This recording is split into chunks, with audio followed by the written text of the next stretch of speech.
असं बघताना वातावरण तर इतकं छान दिसतंय ना, खरंच सांगते.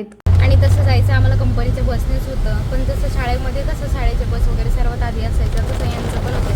10ला फंक्शन चालू होणार आहे आणि बस होत्या 7:45 वाजेपासूनच बस होत्या. मग नंतर म्हटलं कारनेच जाऊया. फायनली आम्ही एंट्री केली आहे. बापरे, बाहेरून इतकी मोठी दिसते ना, अजून पण आल्यावर तसंच वाटतंय, खूप मोठं आहे. हा जो व्ह्यू आहे ना, हा आम्ही एंट्री केल्यानंतर हा वे आहे इकडे, म्हणजे असं प्लांटकडे जाण्याचा त्यांच्या साईडला. तर इथे खूप सारे डिपार्टमेंट्स आहे आणि इथे ना कारचा स्पीड कसा डिटेक्ट करतो ना ते पण लावलेलं होतं. त्यानंतर ना असे सिग्नल्स आहेत. त्यानंतर इथे ना खूप स्टील बनतं, त्यामुळे ना खूप मोठ्या मोठ्या गाड्या अशा लोडिंग होऊन जातात ना, त्याच्यामुळे हे स्पीड वगैरे चेक करायचं असतं. आणि सिग्नल पण आहे इथे. इतके रस्ते आहे ना, म्हणजे नुसते भूलभुलैयासारखे. इतका मोठा प्लांट आहे ना तो, त्यामुळे कुठून निघतो आणि कुठून जातो ना काहीच कळत नाही.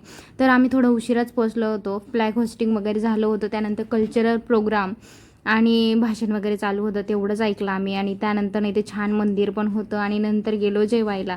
तर जेवायला पण इतकं काही काही होतं ना, नॉर्मल जेवण, त्यानंतर ना चाट काउंटर होते, पाणीपुरी वगैरे, आणि लास्टला मस्तपैकी आईस्क्रीम वगैरे दिलेली होती. आणि त्यानंतर आम्ही घरी आलो ना, काहीच करायची इच्छा नव्हती, फक्त ना चहा करून पिलो.